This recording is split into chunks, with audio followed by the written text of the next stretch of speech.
को तुरंत अपने कमरे में बुलाया। मैं कई दिनों से देख रही हूँ, तुम तीनों अलग अलग सारे काम कर रही हो। ये सब नहीं चलेगा, तीनों को मिलकर ही काम करना पड़ेगा। सास की बात सुनकर एकदम से बड़ी बहू बोल उठती है। नहीं मम्मी जी, मैं इन दोनों के साथ कुछ नहीं कर सकती।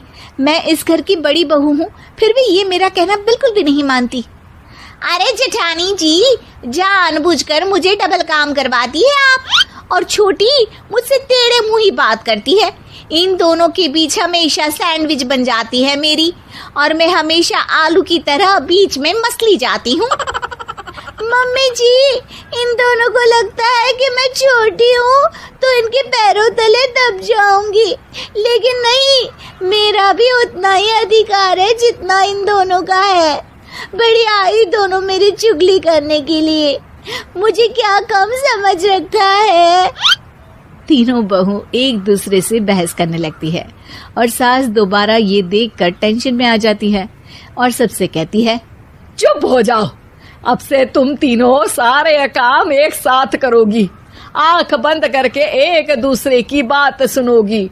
तुम तीनों इस बात को गांठ बांध लो, वरना अगली छुट्टियों में तुम्हारा अपना मायके जाना कैंसिल। सास की बातें सुनकर डर के मारे तीनों हामी भर देती हैं। जी मम्मी जी, मैं समझ गई। हाँ मम्मी जी, जैसा आप कहें, आप जो कहेंगी मैं वही करूंगी। तीनों बहू सास की बात को गांठ बांध लेती है और वादा करती है कि अब से सारे काम वो तीनों एक साथ मिलकर ही करेंगी। ये सब देखकर सास खुश हो जाती है और वहाँ से चली जाती है। नीचे जाकर वो देखती है कि घर में शर्मा जी आए हुए होते हैं। सास जोर से आवाज लगाकर कहती है, अरे बहू, जरा चाय बनाकर तो लाना, शर्मा जी आए हैं। सास की बात सुनकर तीनों बहू तुरंत किचन की ओर भागती है और चाय बनाना शुरू कर देती है। मुझे तो एकदम मसाले वाली कड़क चाय पसंद है, तो हम शर्मा जी के लिए मसाले वाली चाय ही बनाएंगे। अरे नहीं दीदी, गर्मी के मौसम में मसाला चाय कौन पीता है? मैं तो शर्मा जी के लिए इलायची वाली चाय ही बनाऊंगी। ये कैसी बात कर रही हैं आप दोनों? मेरी मम्मी ने सिखाया है कि मेहमान को ज्यादा दूध और शक्कर वाली चाय देनी चाहिए, वरना वो घर वालों को कंजूस समझते हैं। तो मैं तो शर्मा जी को ऐसी ही चाय दूंगी। तीनों बहुएं अपने अपने तरीके से चाय में शक्कर, मसाला, पत्ती सब डाल देती है। उबलने के बाद तीनों मिलकर चाय बाहर लेकर जाती है और शर्मा जी और सासू माँ को देती हैं। चाय पीने के बाद शर्मा जी सासू माँ को देखकर शर्मा जाते हैं और शर्मिंदा महसूस करते हैं कि आखिर उन्होंने चाय पीने के लिए हामी क्यों भरी। सासू माँ भी चाय पीना शुरू करती है और कहती हैं, अरे बहू, ये कैसी चाय बनाई है? चाय है या मीठे दूध की बासुंदी? हाँ, चाय अच्छी नहीं लगी क्या? कोई बात नहीं, हम पराठा बनाकर लाते हैं। चलो चलो अंदर। हाँ चलो। हाँ, आती हूँ मैं भी। नहीं, मेरा पेट चाय ने ही चौपट कर दिया, वही काफी है। पराठे से पोपट नहीं करवाना, मैं तो चलता हूँ। शर्मा जी चुपचाप पतली गली से निकल जाते हैं। अगले दिन सास बहुओं से कहती है, अरे बहू, जाओ जाके ऊपर के गेस्ट हाउस की सफाई कर दो। कल हमारे यहाँ मेरे दूर के रिश्तेदार आने वाले हैं, तो पूरे कमरे को चमका देना, समझी?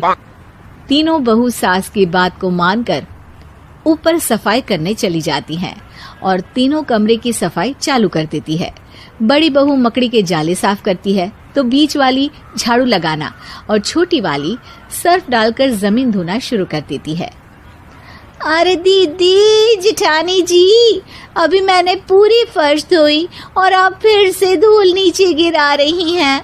और मछली जेठानी जी, आप बिना झाड़ू की धूल यहाँ छटक रही हैं।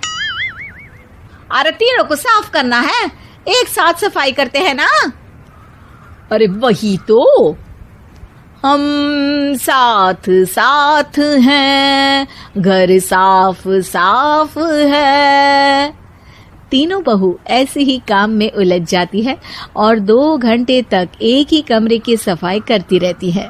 बहुत देर से अपनी बहुओं को ना देखने के कारण सास ऊपर कमरे में उन्हें देखने जाती है, लेकिन कमरे में घुसती ही वो गीली फर्श पर फिसलने के कारण नीचे गिर जाती है। ओरी मोरी मैया, हड्डी मरोड़ के रख दी। आए मेरी तो कमर ही टूट गई रे।